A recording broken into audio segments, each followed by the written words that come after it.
The Lord be with you. A reading from the Holy Gospel according to St. John.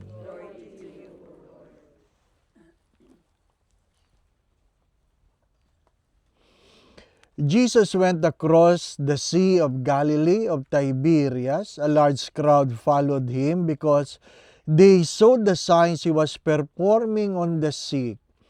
Jesus went up on the mountain, and there he sat down with his disciples. The Jewish feast of Passover was near.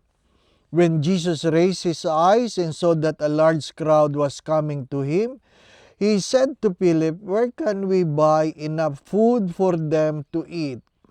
He said this to test him, because he himself knew what he was going to do. Philip answered him, 200 days' wages worth of food would not be enough for each of them to have a little. One of his disciples, Andrew, the brother of Simon Peter, said to him, "There is a boy here who has 5 barley loaves and 2 fish. But what good are these for so many?"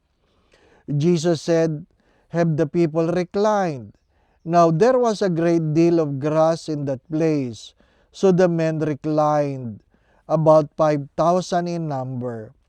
Then Jesus took the loaves, gave thanks, and distributed them to those who were reclining, and also as much of the fish as they wanted. When they had their fill, he said to the disciples, "Gather the fragments left over, so that nothing will be wasted." So they collected them and filled 12 wicker baskets with fragments from 5 barley loaves that had been more than they could eat. When the people saw the signs he had done, they said, "This is truly the prophet, the one who is to come into the world." Since Jesus knew that they were going to come and carry him off to make him king, he withdrew again to the mountain alone.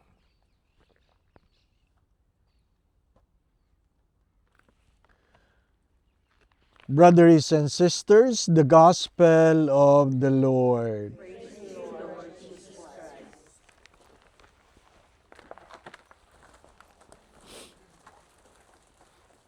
You can read from the Gospel of St. Mark chapter 8 about the place called, or the region called, Dalmanuta. This is Dalmanuta. Ano po? Here. This is the Sea of Galilee. The very place.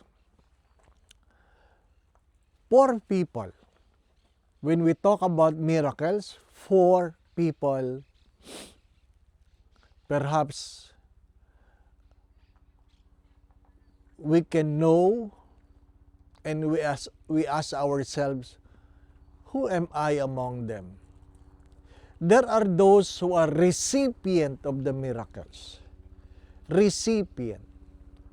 There are those who are just watchers, witnesses of the miracles. They are not recipient, but they knew what had happened. And third, there are those who made things happen. They contribute for the miracle to happen, and there are those who do not care, don't even believe, until they were the one who are in need. May mga taong walang pakialam until sila yung nangailangan. Ano pa? Hindi lang walang pakialam, sinisiraan pa nila o ginugulo pa nila ang kwento. Ano po? 4 types of people. Hindi ako naniniwala dyan. Hindi ako naniniwala. Until sila yung nangailangan. In the church, you will find a mosaic of 2 loaves and 2 fish and 4 loaves. The gospel is 5 loaves.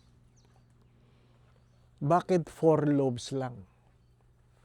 Because the people who come to this place are invited, not just a recipient of the miracle, not just someone who watches or witness, but someone who shares for a miracle to happen.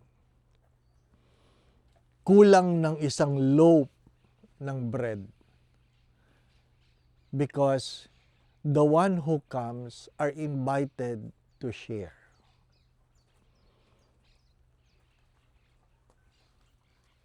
Can you imagine the owner of the 5 loaves and 2 fish is a small boy, not among the disciples, a small boy. And a small boy, together with women, they are not counted. Hindi sila kasali sa bilang. Yung 5,000, men lang ang binilang doon. Men. Hindi po ba? Bakit men? Mas madaling bilangin yung kokonte kaysa sa marami, di po ba? No? So, definitely, it's more than 5,000 who was able to eat from the 5 loaves and 2 fish. My dear friends, my brothers and sisters, sometimes when we give, we always think what will happen to the things we have given. But if you allow the Lord to multiply what you have shared, then a miracle will happen not only to what you have shared, but to the one who have shared. Mananabi ako ha. Sabi ni Tita Becky, ang sarap ng tulog niya. Ang baba ng blood pressure niya. Diba?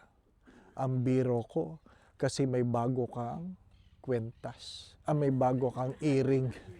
May bago kang ear. Di ba, ano? Wag daw po. Ano po? Ano ibig ko sabihin? Masama ba yun? Hindi. Sometimes we forget ourselves. Kung naalaala ninyo, ang instruction sa eroplano, di po ba ano? Pag bumaba ang pressure, an oxygen mask will fall. Naalala po ninyo? Anong instruction? You put it first to yourself before putting it to others. Or else, you might be the one who will die first. Is it out of selfishness? No. That is prudence. Suot mo. Di ba? Natatawa kayo, pero yun ang katotohanan. That is prudence. My dear friends, my brothers and sisters, nagpabaya ba ang bata? I think the boy was confident on what will happen. The boy was confident on what will happen. Sometimes, nakakalimot tayo. Ano po? Hindi nagpabaya ang bata. Kilala niya ang Diyos. Kaya pag tayo nahihirapan, magandang itanong ito, naniniwala ba ako na hindi nagpapabaya ang Diyos? Well, I will just share. Yung atin pong operator dito sa Holy Land, Muslim, hindi Katoliko. Yung kinain yung dates kanina, hindi yung galing sa akin, galing yung sa kanya. So, palagi lang sinasabing galing sa akin. Then, galing sa kanya yon. Ano po? Ha? Hindi ako kumain. Kasi ang blood sugar ko, 247 na kanina. Pinakain ako ng mango cake. Ano po? Hindi sulit. Ang liit-liit. Ang taas ng blood sugar. Naniwala ako na hindi yan matamis. Ano po? O, di ba, ano? 247. Hindi sulit. Ano ibig ko sabihin? Well, you have the freedom to make a choice, but you don't have the freedom to choose the consequences of your choices. Marami kang ginagawa na hindi mo alam kung anong mangyayari. Pero kung ang gagawin mo, sabi nga sa second reading, ikabubuti ng iyong kapwa, makikinabang ka rin.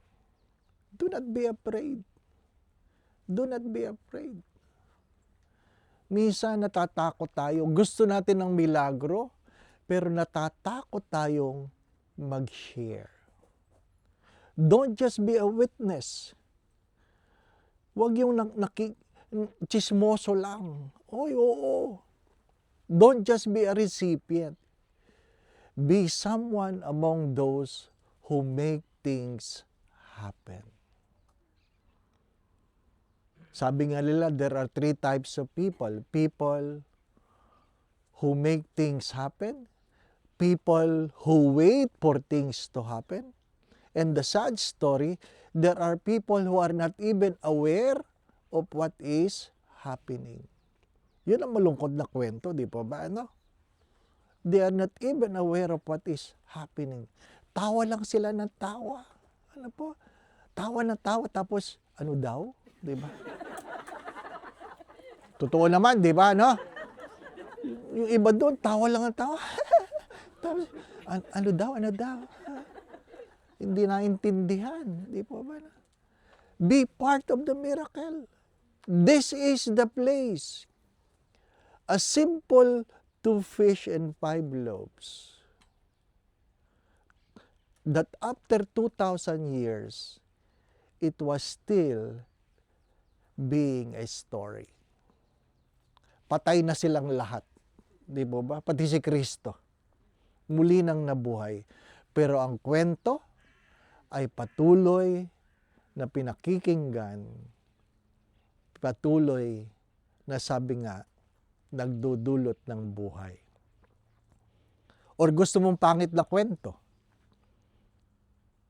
Pwedeng si Judas, di po ba ano?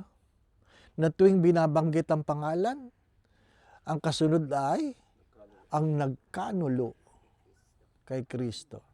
Pwede rin ganun ang gusto niyong kwento, di po ba ano?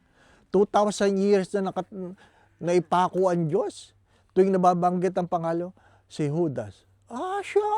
Di ba ano? Mamili kayo. As I've said, pag walang kwento, walang kwenta. Pero palaging ang kwento ay pwedeng mabuti o masama. I urge you, my dear friends, my brothers and sisters, don't just be a pilgrims. Be part of the miracle. If you allow God to use you, then there is nothing impossible. Be part. Be part of the miracle. Don't say, I'm not worthy. Yes, wala naman talagang nararapat sa atin. Pero kung hahayaan mo ikaw ay maging bahagi, ano pa? It will happen. May bumabalik sa Holy Land, nagpapasalamat sa mga answered prayer. Diba? Nothing is impossible. Again, be humble to say, I would like to be part of the miracle. Amen. Be part of the miracle. Allowing the Lord to use you. Don't just a witness, but be among the instrument of God. The Lord be with you. And may Almighty God bless you and your family, the Father, the Son, and the Holy Spirit. The Mass has been offered. We continue to love and serve the Lord.